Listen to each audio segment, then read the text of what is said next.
In the old Calvin and Hobbes cartoon, Calvin told the tiger friend, "I feel bad that I called Susie names and hurt her feelings. I'm sorry I did that." The tiger replied, "Maybe you should apologize to her." Calvin thought about it for a moment and said, "I keep hoping there's a less obvious solution." There's not.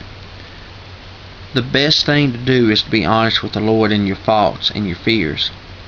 Pastor Eric Snyder put it in this way: "The first thing I've learned about prayer is that God wants us to be honest with Him."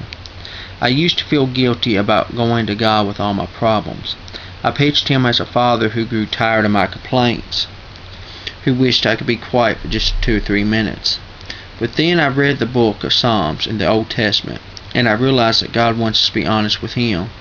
If you ever want to read some honest prayers, read the book of Psalms.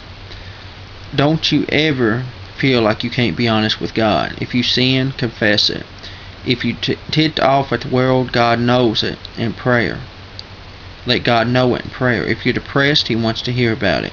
If you're happy, lift up a prayer of joy. But always be honest with Him.